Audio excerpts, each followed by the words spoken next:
Well, it was heartbreak, wasn't it, for England, as the Lionesses missed out on winning the Women's World Cup with a single Spanish goal, enough to deny us a first triumph since 1966. We're now joined by former Lioness, Anita, Asante, and the guy who scored the hat-trick in the '66 World Cup final, 4-2 against West Germany, Sir Geoff Hurst. Good morning to you both.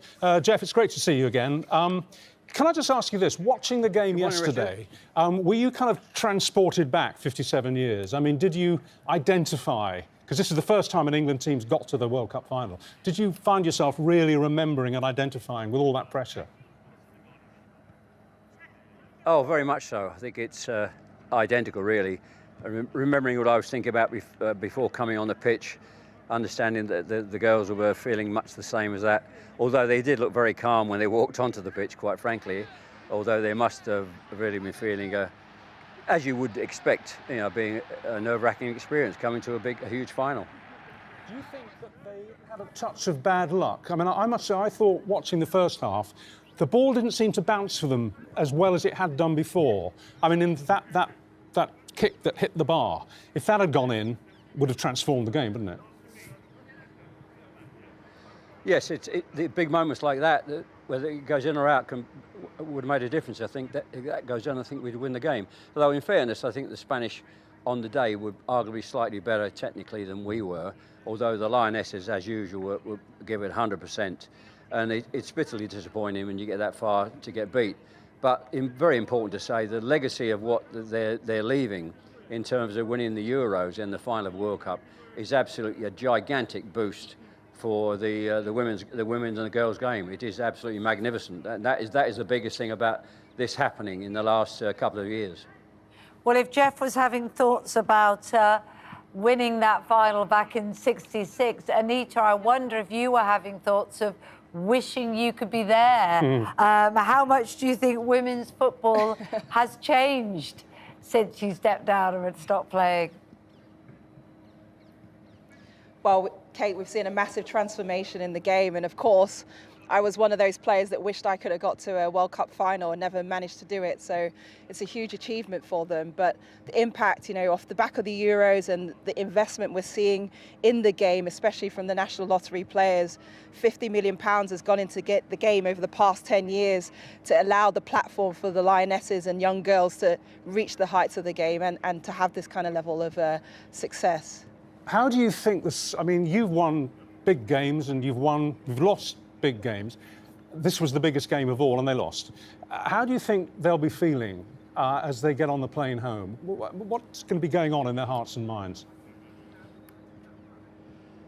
Well, sorry. Yeah, go ahead, Geoff. Is it to me or Anita? Oh, well, that was to Anita to begin with, but we'll get the same question to you as well, Geoff.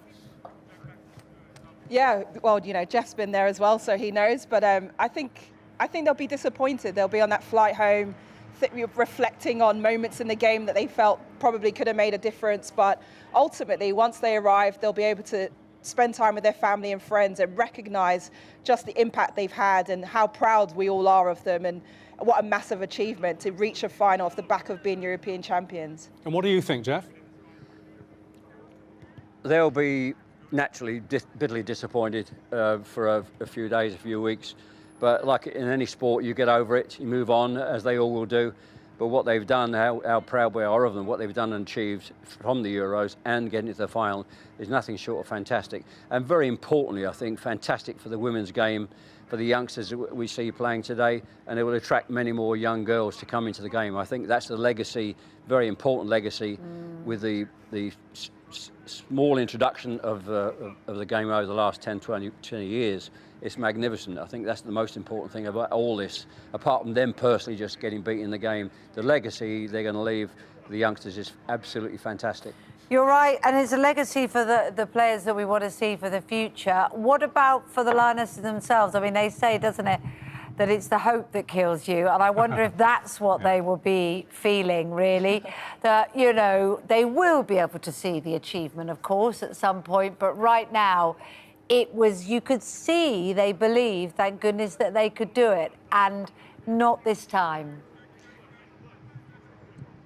Yeah, it just wasn't meant to be on this occasion, but I think the most important thing is that they reached a final, and what they need to do is keep reaching finals, because eventually it will be their time, and it's great that they've managed to do that in succession off the back of the Euros, and eventually they'll be able to reflect and realise just the impact and the legacy, as Geoff said, to inspire so many more young girls as well to participate in the game. Geoff, you, of course, in '66, in that amazing cup run, which I remember, I keep saying this as a 10-year-old, watching you in black and white on our little 16-inch black and white telly.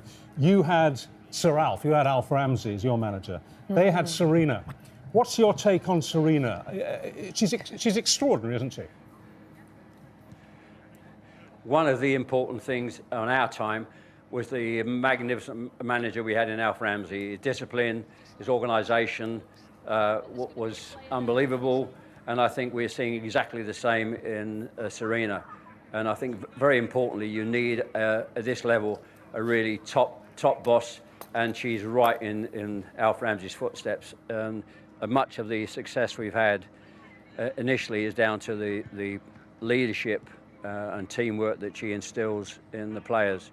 Absolutely vital. I think that's one of the. It's good we mention her because it's so very important that you've got a great top man or top woman in the sport, and she compares with Alf in what she's achieved in the women's game. Just one last question before we leave you both. I know you've already said this, Geoff, and I want to ask you the same question, Anita, but do you think that we should have had the Prime Minister there? Do you think one of the royals should have gone? It would have been nice to see him there. I think he obviously has a really great relationship with the Lionesses, and he's a massive supporter of the team. But, you know, equally, you know, he was able to support from home, so, you know, they'll appreciate the message that they received from him. What do you think, Geoff? I think the answer is yes. Should have gone.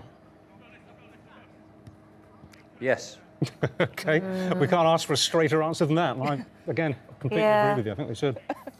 Yeah, exactly. Surprising, because they're passionate fans as well, aren't Absolutely, they? yeah. So, Oh, well. William and... Anyway, thank you both very much for joining us. It's always good to talk to you both. Thank you.